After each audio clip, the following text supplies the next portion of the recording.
Nous continuons, comme d'habitude, nos conférences « Connais-toi toi-même ».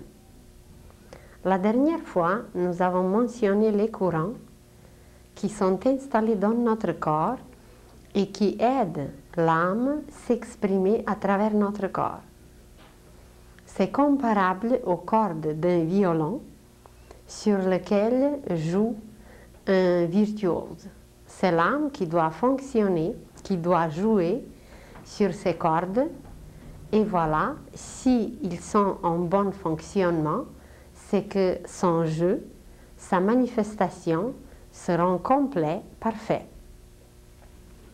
Nous avons dit qu'au moment de la naissance, avec le premier souffle, il y a un courant indispensable qui s'installe dans notre corps et c'est le courant de la vie. Et ce courant doit rester pendant toute la vie, car autrement, le corps physique ne peut pas être utilisé par l'âme. Il y avait d'autres courants qui sont aussi indispensables, mais ils peuvent être présents en partie, comme par exemple le courant de la conscience. Ce courant s'installe de toute façon graduellement dans le corps et il atteint le maximum de sa faculté à l'âge mûr et plus tard il baisse jusqu'à ce qu'il disparaisse complètement et il est ensuite effacé au moment de la mort. Nous avons dit aussi que dans le langage initiatique, le mot mort n'est pas connu, on l'appelle libération, car c'est un moment extraordinaire où l'âme se libère de ses corps grossiers, de son corps physique, de son scaphandre, et ensuite elle est plus légère, seulement sur d'autres plans, elle ne peut pas s'exercer, elle ne peut pas expérimenter. Elle peut apprendre, elle peut continuer à travailler avec les connaissances, mais elle ne peut pas expérimenter. Seul le plan physique permet à l'âme d'expérimenter. Ce qui est appelé sur la terre mort, c'était un des plus grands mystères pour la plupart des gens et pour les initiés qui sont des clairvoyants, pour les maîtres, évidemment, ce mystère disparaît car ils voient le travail de l'âme, la continuité de la vie, même si le corps physique disparaît. Un jour, le jeune Bouddha méditait sur une montagne et une jeune femme se présente devant lui tout en pleurant et elle lui demande la consolation. Il demande qu'est-ce qu'il est arrivé. Elle lui raconte son histoire. Elle dit qu'elle a perdu son premier bébé, son premier nouveau-né, et elle se sent la plus malheureuse au monde. Il la regarde, il dit, écoute, tu vas descendre dans la ville et tu vas frapper à chaque porte.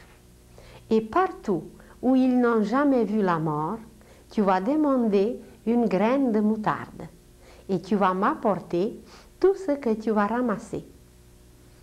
Alors elle descend en ville, elle frappe à la première porte, elle demande « Avez-vous vu la mort ?» Et c'était une vieille dame qui lui a ouvert la porte. Elle dit « Oh là là, il n'y a que 2 semaines que mon mari est parti, puis auparavant c'était mon fils, puis auparavant c'était ma nièce. Oh, il dit combien de fois j'ai vu la mort. » Alors la jeune femme n'a osé rien dire de plus et elle frappe à la porte suivante. Il y a un jeune homme qui lui ouvre et elle demande « Est-ce qu'il a vu la mort ?» Oh, il dit, ça fait à peine 2 jours que j'ai enterré mon épouse, et puis il dit, auparavant c'était mon père, puis c'était mon grand-père, puis c'était ma grand-mère, et il énumère tout le monde. Et ainsi de suite, la jeune femme a passé la ville entière, et elle n'a pu demander nulle part aucune graine de moutarde, parce que dans toutes les maisons, ils ont vu la mort. Et elle remonte encore sur la montagne où Bouddha méditait. Et il demande alors, elle n'apporte rien évidemment, et il dit, eh bien partout où j'ai demandé s'ils ont vu la mort, la réponse était partout pareille. Tout le monde, à plusieurs reprises, ils ont vu la mort. Alors il dit, comme tu étais bien courageuse, il faut que tu arrêtes de pleurer. Et il dit, d'ici, d'abord il lui demande, est-ce que tu te sens encore la plus malheureuse au monde? Eh bien, elle dit qu'un peu moins. Et il dit, d'ici 7 ans, tu vas mettre au monde la même petite fille qui est partie dernièrement. Et quand elle va renaître, tu viendras me parler, tu viendras m'annoncer. Et la jeune femme est partie. Et exactement 7 ans plus tard, elle a mis au monde un autre bébé qui était une petite fille qui était si semblable à la première qu'elle ne pouvait pas douter que ce n'était pas son enfant. Et elle se sentait la plus heureuse au monde. Elle monte encore sur la montagne et elle exprime sa joie devant Bouddha. Alors il dit, tu vois, il faut seulement croire, il faut seulement voir et tout s'arrange toujours. Mais justement, ce qui nous manque, c'est que nous ne croyons pas toujours et que nous ne voyons pas toujours. Il y a des exemples à l'infini qu'on pourrait se donner comment le monde invisible vient nous parler, comment il nous envoie des messages, mais ça passe à côté de nous et voilà, on ne sait plus, on ne s'arrête plus, on ne sait plus, on ne voit rien. Il y a quelque temps, j'ai rencontré une dame qui est d'ailleurs de Granby. Et cette dame me raconte son histoire. Elle ne croyait pas du tout que la vie continuait après la mort, mais son mari avait beaucoup de foi. Il disait que c'est quand même que ça continue, puis que l'âme a tout un travail, et qu'il était même dans les Rose-Croix, etc., etc. Et en se parlant ici, elle dit, alors celui qui va partir le premier, qu'il envoie un message très clair, très net, immédiat à celui qui reste pour prouver qu'il continue à vivre. Et quelque peu de temps après, ils étaient un peu malades les deux, et voilà, son mari était parti. Il est mort, comme on dit ici. Et elle dit que la seule chose de quoi il ne pouvait pas se débarrasser, d'ailleurs les deux, c'est qu'il fumait beaucoup. Et le jour même, quand son mari est parti, elle a arrêté de fumer, et depuis déjà 10 ans, elle n'a plus jamais repris. Et il dit, c'était pour moi une preuve que mon mari a continué à vivre, et que voilà, il dit, il m'a prouvé par quelque chose qui est là. À travers le Moyen-Âge, il y avait certains contacts qui étaient entretenus avec le monde des disparus, qui étaient entretenus avec le monde des désincarnés, et ce contact se faisait à travers les spirites. Vous avez sûrement entendu parler des spirites. C'était des médiums, c'était certaines personnes qui offraient leur corps, leur fluide subtil, à travers lequel un désincarné, un esprit qui n'était plus sur la terre, pouvait parler, pouvait se manifester. Et un des buts du spiritisme, c'était justement de garder ce contact et de donner à ceux qui s'intéressaient certaines preuves que la vie après la mort continue. Ça, c'est le passé. Évidemment qu'aujourd'hui, il ne faut plus entretenir ces pratiques, car pour l'éveil de la conscience, pour développer une clairvoyance volontaire, ces pratiques même peuvent nous empêcher. Alors, ce sont des pratiques du passé, il ne faut même plus y penser, ça existait, ça avait son rôle à jouer, mais aujourd'hui, ce n'est plus à utiliser, car dans cette médiumnité qui est mécanique, où le corps est offert à un esprit désincarné, il peut arriver des choses même fâcheuses à travers lesquelles notre corps astral, notre corps mental, notre conscience ne veut plus revenir sur la terre. Et si le médium qui offre un de ses corps pour un esprit désincarné, si ce médium est dérangé très brusquement, il peut se produire une rupture où le corps ne revient plus, la conscience ne revient plus, et ça peut même se terminer par la mort. Alors, je vous le mentionne seulement que dans le passé, c'était un des moyens à travers lequel on présentait que la vie après la mort continue.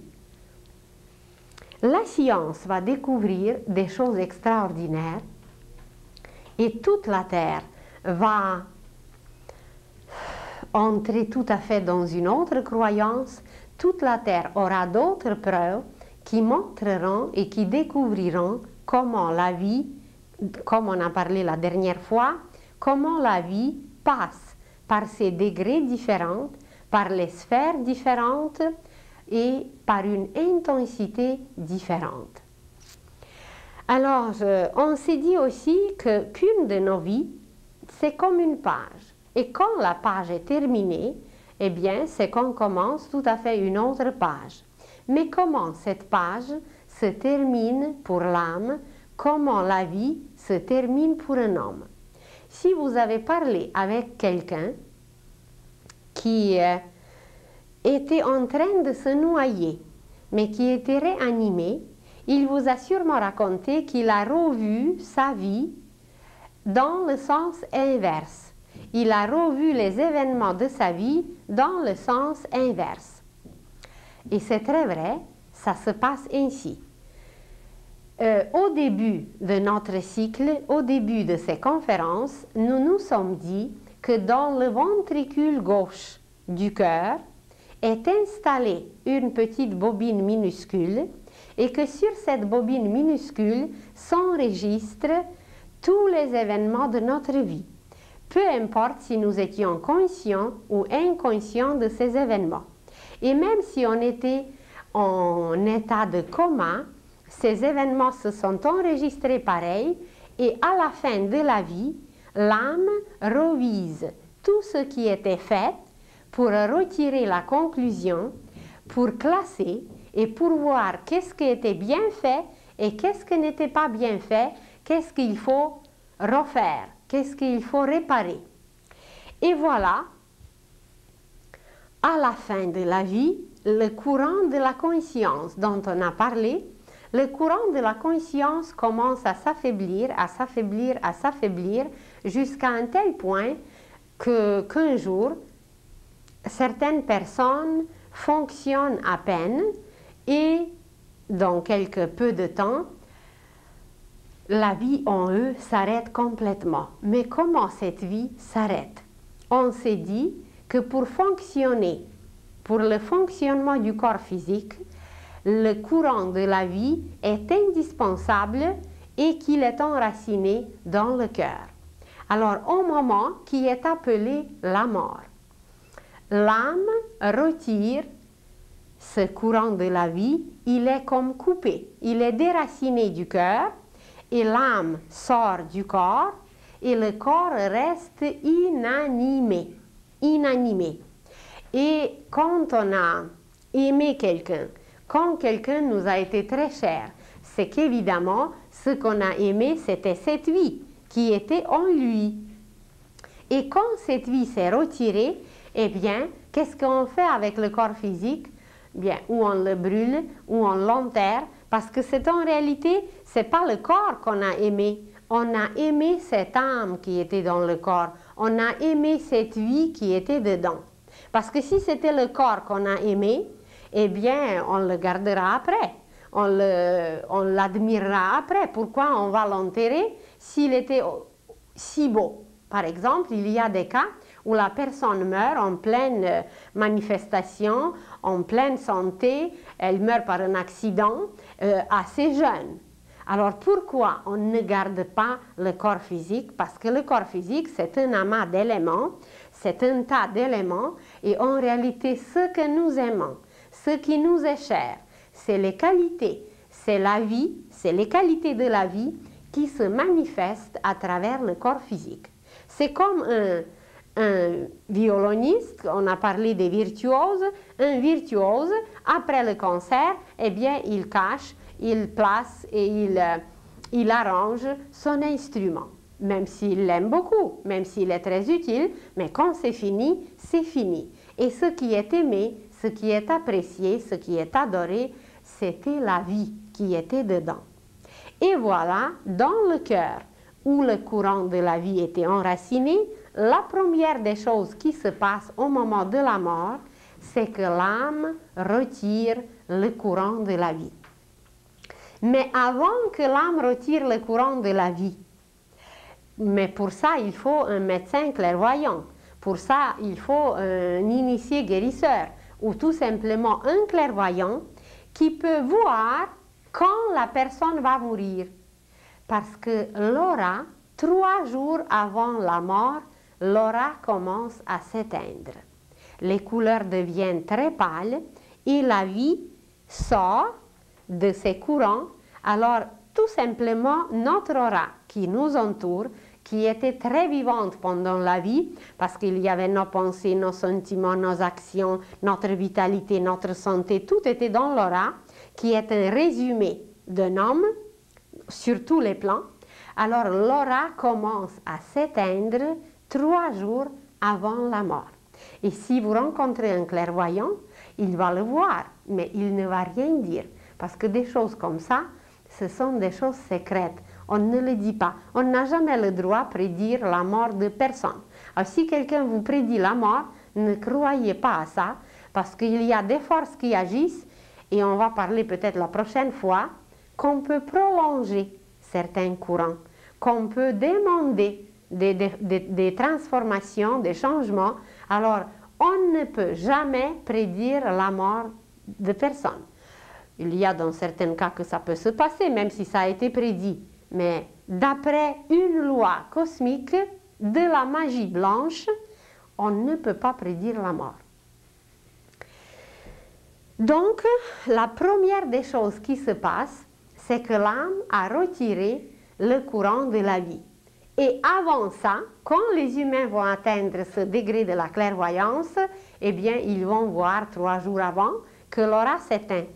Mais quand les humains vont arriver à voir cela, c'est qu'on n'aura plus peur de la mort, qu'on aura un contact avec le monde invisible constant, et puis la vie va continuer, on va communiquer avec tout ce monde, comme aujourd'hui, vous avez votre frère ou votre père en France ou en Europe ou quelque part, et vous pouvez communiquer par téléphone ou autrement, et cette communication va se faire d'une façon beaucoup plus perfectionnée, parce que si vous parlez à quelqu'un au téléphone, vous ne le voyez pas. Tandis que dans cette communication avec le monde invisible, dans l'avenir, l'homme va tout voir. Alors ça va être beaucoup plus complet, beaucoup plus parfait, et il n'y aura aucune peur, tout va disparaître complètement.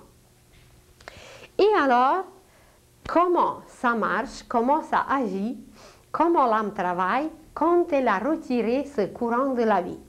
La première des choses, donc, elle retire le courant de la vie. Mais encore une autre première, c'est que l'aura commence à s'éteindre 3 jours avant la mort. Et la deuxième des choses, l'âme déracine le courant de la vie. Et voyez, on s'est dit que ce courant est enraciné avec le premier souffle et il est déraciné avec le dernier soupir. Avec le dernier soupir, ce courant de la vie sort complètement de la personne et le sang, qui est un liquide extraordinaire, n'est plus animé. L'âme n'habite plus le corps et c'est pour ça eh bien, qu'on s'occupe après du corps et qu'on essaye de l'éloigner le plus tôt possible, parce qu'il y a un autre degré de la vie qui s'installe dans ce corps, même s'il n'est pas animé par l'âme. Il y a, comme on s'est dit, des degrés différents de la vie, et il y a une vie descendante, une vie qui est dans un état de décomposition, qui s'installe, et il y a des petites créatures et des petits esprits qui commencent tout à fait un autre travail. Eh bien, comme ça ne va pas avec notre rythme, on éloigne un tel corps. Alors, l'aura commence à s'éteindre 3 jours avant la mort, et ensuite, l'âme retire le courant de la vie.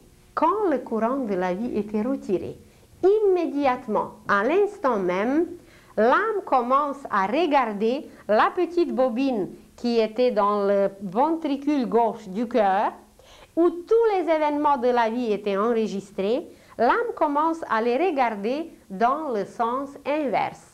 La petite bobine se déroule comme un film, et l'âme regarde qu'est-ce qui était bien fait, qu'est-ce qui était fait moins bien, qu'est-ce qui est à réparer, à corriger, etc. Et le travail le plus important, le plus indispensable, c'est de regarder cette bobine, c'est de retirer les images, c'est de les bien classer, car de ce travail va dépendre la page suivante de notre livre. Qu'est-ce que c'est la page suivante? Eh bien, c'est la prochaine vie. La prochaine et même plusieurs vies, plusieurs pages peuvent dépendre de ce travail de l'âme qu'elle fait immédiatement après la mort, ce qu'on dit après la mort ou après sa libération. Si nous regardons ce processus du point de vue de l'âme, eh bien, ce n'est pas la mort, ce n'est pas un arrêt, c'est une libération. L'âme s'est libérée et voilà, elle analyse qu'est-ce que la conscience, le corps, le violon, comment ça a été joué, comment ça a été fait. Et ce travail se fait pour une vie moyenne, une vie de 60 ans, de 70 ans, pour une vie moyenne de 18 heures, la durée est de 18 heures jusqu'à 48 heures.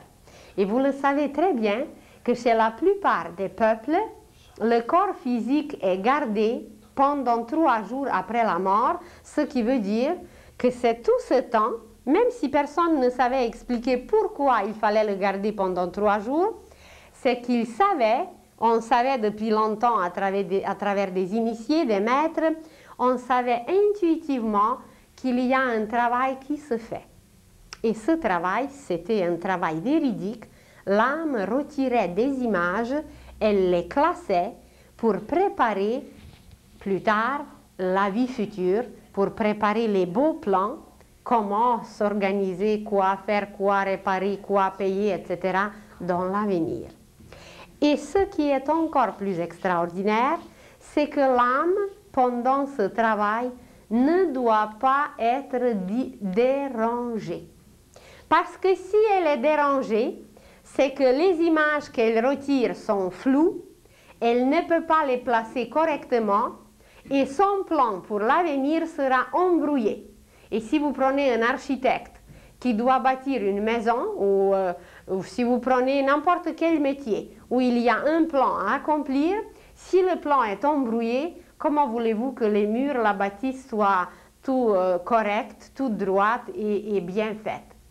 C'est tout simplement que nous, par notre ignorance, alors on empêchait ce travail merveilleux, ce travail le plus important de l'âme, et jusqu'aujourd'hui, elle est très empêchée pour l'accomplir. Eh bien, le premier empêchement, c'est les bruits. Et seul Dieu sait combien on pleure auprès de quelqu'un qui s'en va, au lieu de se réjouir, au lieu de se dire, bien, finalement, il est libéré, il a accompli son travail, il a d'autres choses à faire, eh bien, on se met à lamenter. Et ça allait si loin qu'il y avait des femmes qui étaient spécialement payées pour pleurer.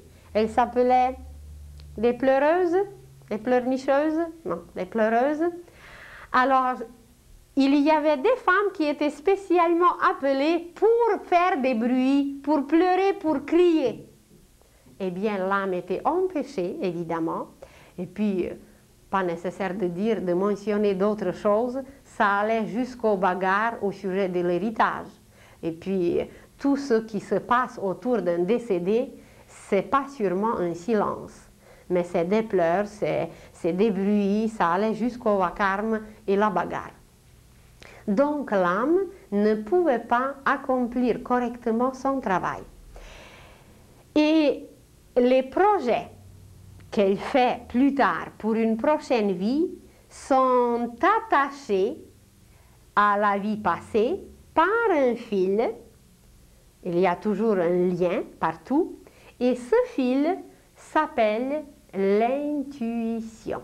Aujourd'hui, nous l'appelons ce fil l'intuition, et ce fil était tissé, il est tissé tout de suite après la mort. L'âme le tisse, et la conscience ensuite garde ce fil, et ce fil est introduit en nous par le plexus solaire, et c'est par le plexus solaire, c'est par ce fil que la prochaine vie, l'âme va nous parler. Par le plexus solaire où il est placé comme un téléphone. Exactement le même processus, les mêmes techniques, la même chose.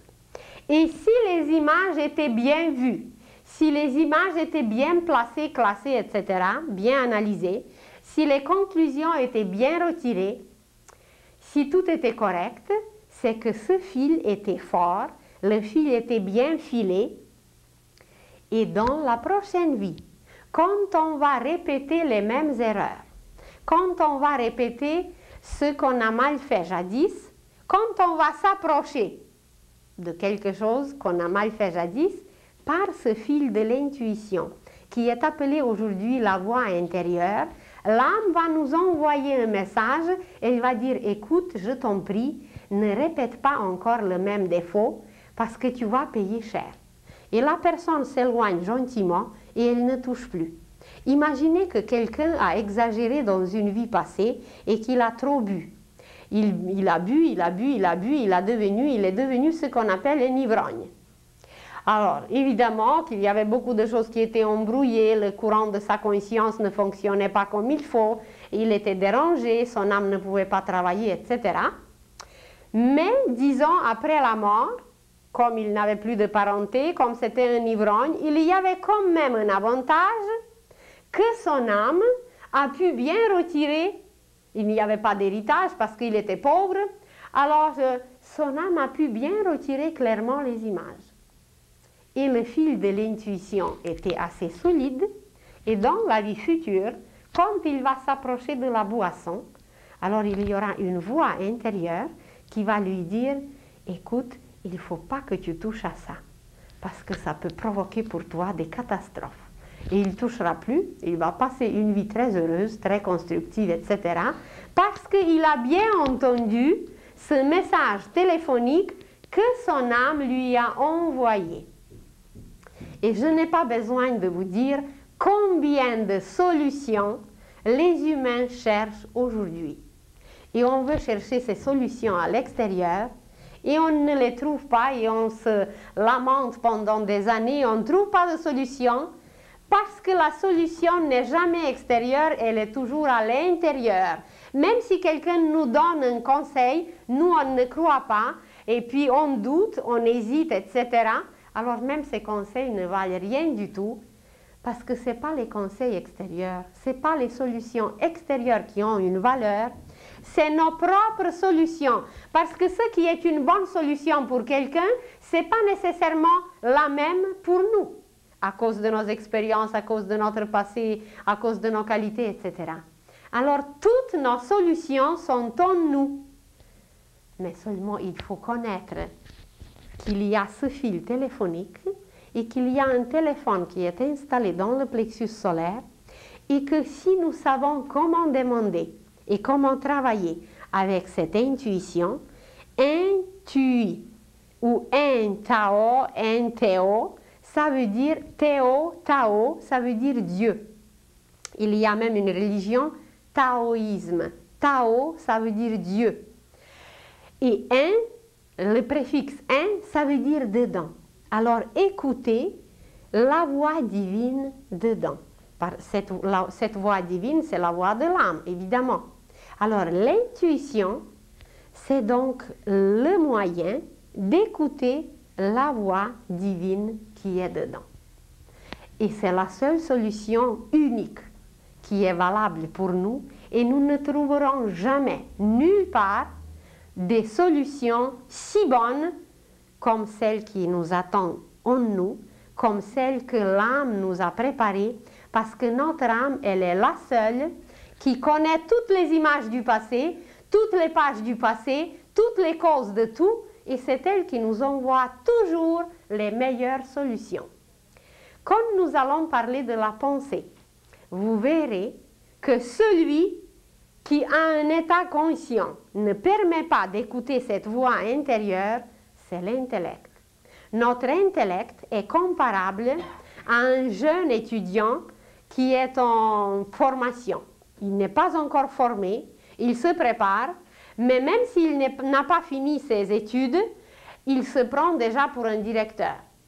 Alors, ces solutions, ces directives ne sont pas toujours sages. Et c'est pour ça qu'on disait, à travers les initiations, qu'à travers les sciences initiatiques, on disait qu'il ne faut pas écouter le raisonnement, mais qu'il faut écouter toujours le cœur. Car le cœur, c'est un vrai sage qui connaît tout. Il est beaucoup plus expérimenté, il sait beaucoup plus. Et en réalité, ce n'est pas tellement le cœur physique, mais c'est le plexus solaire qui est appelé dans la science initiatique le cœur initiatique. Si vous regardez l'image de Jésus, comment il est présenté, son cœur n'est pas placé là où est notre cœur physique, mais son cœur est placé au milieu. Et autour de ce cœur, au milieu, il y a une petite flamme. Eh bien, c'est le cœur initiatique. Tous les initiés, d'ailleurs, sont clairvoyants et ils voient ces choses. Alors, c'est très simple, c'est très naturel pour eux de présenter ces choses telles qu'elles sont. Donc, le travail qui est extrêmement important, c'est ce travail de tisser le fil de l'intuition, de faire ce lien avec la voix intérieure, car c'est grâce à cette voix que par la suite, l'homme sera capable de corriger ses erreurs, de les éliminer et de les éviter. Et quand l'âme a accompli, à partir de 18 heures jusqu'à, ça peut aller jusqu'à 48 heures, selon le nombre d'expériences, quand l'âme a accompli ce travail, eh bien, elle reste encore auprès du corps. Et vous savez que il y a des funérailles qui se passent, il y a toutes ces cérémonies, toutes ces rites qui se passent autour du corps, mais l'âme reste encore auprès du corps. Pourquoi?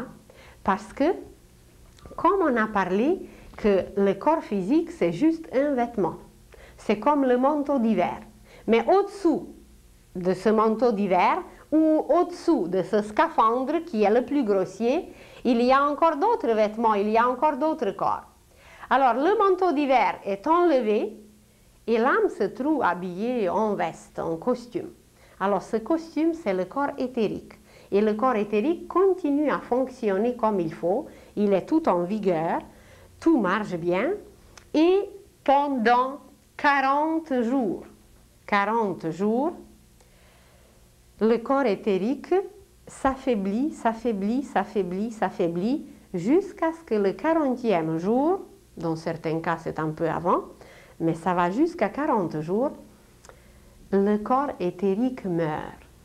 Et moi, je me suis toujours demandé pourquoi, dans les églises orthodoxes, le 40e jour après le décès de quelqu'un, on donnait et on faisait une messe. Jamais su pourquoi. Bon, c'était pour l'âme, c'était comme ça. Mais aujourd'hui, je le sais, c'était des funérailles du corps éthérique. Comme ça s'est passé aux funérailles du corps physique, alors 40 jours après, c'est le corps éthérique qui s'est complètement affaibli et la vitalité est partie de ce corps éthérique. Et le corps éthérique, pendant ces 40 jours, peut apparaître aux certains comme ce qui était connu à travers l'histoire comme des fantômes. Alors des fantômes, c'est le corps éthérique qui apparaît. Une personne qui était extrêmement attachée aux biens matériels, qui était avare, qui était très liée avec la matière physique, cette personne aura la difficulté de se détacher de la terre.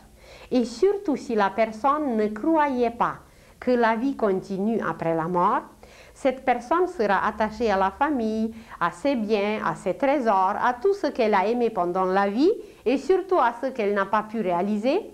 Alors, dans tout ce désir de se réaliser, de garder ses trésors, de s'attacher à la matière, cette personne va apparaître dans son corps éthérique, mais comme ce corps est fluidique, alors on dit le fantôme. Mais c'est surtout cet attachement à la matière qui rend le corps éthérique très vigoureux, très vivant, et voilà, ce fantôme apparaît. Il y a des fantômes, par exemple, très souvent autour des bars. Les ivrognes, ceux qui aimaient beaucoup l'alcool, comme ils n'ont plus de corps physique, mais le goût, le désir de boire reste. Alors, s'il y a un clairvoyant, il peut vous décrire à merveille ce qui se passe autour des bars. C'est incroyable. C'est plein de fantômes qui cherchent à se nourrir au moins par des émanations, par des évaporations de l'alcool, parce qu'ils ne peuvent plus boire, ils ne possèdent plus le corps physique. Si vous voyez comment il y a les fantômes auprès des trésors, dans les banques par exemple, là où il y a les trésors, je ne sais pas, ou ailleurs, où il y a les plus grands trésors cachés, comme le corps physique est disparu au niveau éthérique, ils ont une perception qui va à travers, ils peuvent traverser les murs. Alors c'est très facile de voir où se trouvent les trésors et ils jouissent, ils sont vraiment accrochés à ces trésors, surtout si c'était un avare pendant la vie qui désirait de gagner le premier prix à la loterie, il n'a jamais gagné. Alors dès que quelqu'un gagne quelque chose quelque part, ils vont être tous là, accrochés, attachés à ces trésors. Et si c'était une personne qui n'était pas du tout attachée à la matière, cette libération sera très facile. Cette libération ne sera pas du tout douloureuse parce que ce qui rend la vie après la mort douloureuse, c'est justement cet accrochement, cet attachement à la matière. Si c'était une personne beaucoup libérée de la matière, eh bien, elle va être vraiment libérée, elle va se sentir très légère, elle va se sentir allégée, libérée, et elle va passer d'un degré de la conscience à un autre très facilement et surtout très rapidement. Donc, 40 jours après le décès, après la mort physique, où il y a tout un travail qui s'accomplit, 40 jours après, c'est le corps éthérique qui meurt. Et même, il y a aujourd'hui des pratiques, vous le savez très bien, d'embaumer, etc., etc. Il y a même des cas où la personne, le corps physique de la personne est détruit immédiatement après la mort. Alors c'est très déplorable car l'âme n'a pu faire aucun travail. Elle n'a pas pu retirer sa bobine, voir les images et c'est une des causes de la mortalité des enfants. Une des causes. Il y a d'autres causes. Une telle âme va revenir, elle va tout rebâtir de nouveau et puis elle va repartir encore, mais juste tout de suite après la naissance. Mais même là, quand un enfant vient et quand il part tout de suite, alors on se lamente encore davantage parce que c'est un enfant qui est parti et on pleure encore davantage et on la dérange encore une fois. Mais très bientôt, l'humanité sera renseignée sur ces faits. Il y aura des découvertes spectaculaires. Il y a des appareils extraordinaires qu'on s'est fait déjà depuis longtemps, à l'époque atlantéenne, et ces appareils sont cachés. Et l'humanité va les découvrir, et avec ces appareils, le corps humain va être tellement familier. Parce qu'aujourd'hui, pour pouvoir faire quelque chose dans le corps humain, il faut le mortifier, il faut le disséquer. Mais comment voulez-vous étudier quelque chose quand la vie est retirée? On étudie quelque chose quand c'est mort. C'est pas là qu'il faut l'étudier. Il faut l'étudier quand la vie bat dedans à plein flot. Alors l'homme sera étudié, vu, analysé quand il est vivant, quand tous les courants fonctionnent. Comment voulez-vous apprendre ou savoir par l'anatomie l'existence des courants? On prend un organe, on prend un morceau de la chair ou quoi que ce soit, aucun courant n'est plus là. Eh bien, on ne peut pas étudier la vie. On peut étudier un morceau de la chair, on peut étudier un organe, mais quand il n'est plus vivant, eh bien, ce n'est pas une étude, ça peut être une constatation que voilà, la mort s'est installée et puis c'est final. Ce n'est pas une étude. Alors, la science, la médecine, l'anatomie et toutes ces sciences extraordinaires, elles vont arriver à un degré où l'homme va être vu à travers, vivant. D'ailleurs, on n'aura même pas besoin des appareils extérieurs parce que ces appareils, nous les avons en nous. On va juste voir l'homme tel qu'il est, vivant, en pleine vie, et là, on pourra l'analyser, là, on pourra constater comment il est composé, comment ça marche, etc. Et alors, Oui, je vous ai mentionné que ces pratiques d'aujourd'hui sont déplorables pour l'âme, parce qu'on ne reconnaît pas l'âme. Il y a une équipe de scientifiques aux États-Unis qui ont fait les expériences, qui ont pesé le corps à quelques instants avant de mourir et tout de suite après la mort. Et ils ont découvert que le poids n'était pas le même. Et comme il y avait quelques-uns parmi ces scientifiques qui croyaient que la vie continue après la mort, ils ont dit que c'est l'âme qui pèse, que c'est l'âme qui produit ce changement dans le poids parce que l'âme s'est retirée. C'était peut-être très vrai, mais il y a encore d'autres découvertes qui seront faites. Alors déjà, les scientifiques se dirigent vers le côté de l'âme. Il y a une équipe de médecins à Toronto qui observe énormément les effets curatifs des médicaments selon la foi de la personne, si elle croit qu'elle va guérir, si elle a la foi qu'elle va guérir ou si elle n'a pas la foi. Et ils ont constaté que si la personne a la foi, c'est que le médicament agit de 90% jusqu'à 98%. Et si la personne n'a pas la foi, le médicament n'agit pas plus que 10%. Ben, 10% c'est presque rien. Qu'est-ce que c'est 10%? Ah, vous voyez, et même la médecine va découvrir un jour que la meilleure pharmacie, la meilleure puissance, le meilleur médecin, il est en nous, c'est justement le plexus solaire qui emmagasine, qui réserve en nous toutes les puissances de l'univers. Et si on savait comment puiser, c'est non seulement qu'on peut se régénérer, mais on va même procréer, on va former les enfants par le plexus solaire, mais ce n'est pas pour tout de suite, c'est pour plus tard. Alors, qu'est-ce que c'est donc la mort? La mort, c'est la libération de l'âme du corps physique. Elle retire le courant de la vie, mais en même temps se retire d'autres courants et surtout, on va parler de ces deux courants principaux. Le courant de la conscience se retire aussi, mais le courant de la conscience a pu commencer à se retirer beaucoup plus avant la mort, tandis qu'au moment de la mort, le courant de la vie est retiré clairement, nettement, d'un seul coup. Même si les forces vitales ont affaibli un peu, mais ces forces vitales étaient liées à la rate à travers le courant universel qu'on reçoit de la Terre. C'est le réseau éthérique qui était un peu bouché, qui fonctionnait un peu moins, c'est avec ce quatrième courant que la baisse de la vitalité, des forces chez un vieillard se manifeste. Ce n'est pas rattaché au courant de la vie qui est nourri, qui est entretenu par l'âme. Il est retiré d'un seul coup. Tandis que l'autre courant qu'on reçoit à travers la terre, eh bien, petit à petit, il baisse sa fréquence, il baisse sa vitalité. Et c'est de cette façon que la peau se dessèche, que les oreilles ne marchent pas comme il faut, que la vision baisse, etc.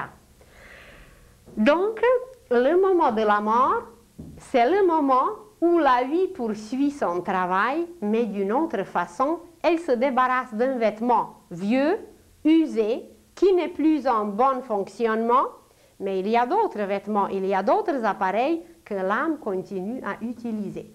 Et alors, cet autre appareil, c'est le corps éthérique, qui est très utilisé par les matérialistes, parce que les matérialistes se jettent sur la matière, comme tout leur échappe, comme tout leur fuit, parce qu'il n'y a plus de corps physique.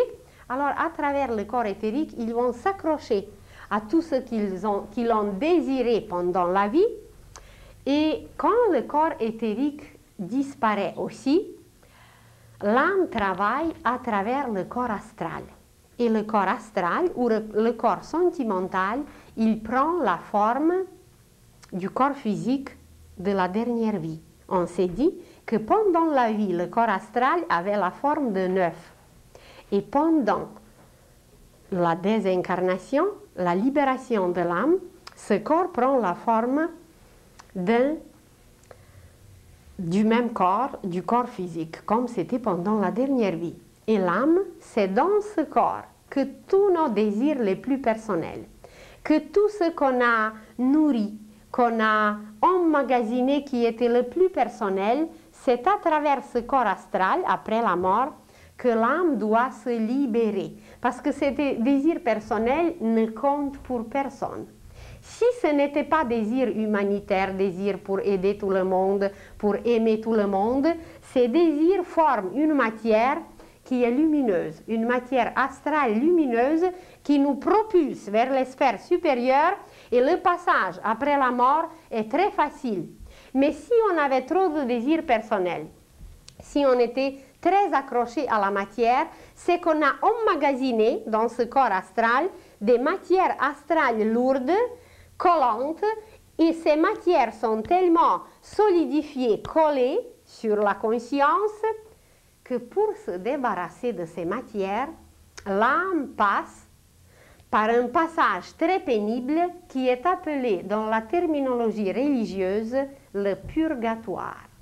Alors ce purgatoire, c'est tout simplement une libération, un nettoyage, une purification de toutes les matières lourdes, solidifiées, collées, qu'on a emmagasinées, qu'on a gardées pendant notre vie comme des désirs les plus personnels qui ne servaient à personne. Et vous prenez par exemple un constructeur qui a fait sa journée où il a travaillé. Et on le sait que pour travailler, on prend un vêtement spécial. Et ce vêtement spécial ensuite est sali, il est taché par toutes sortes de matières.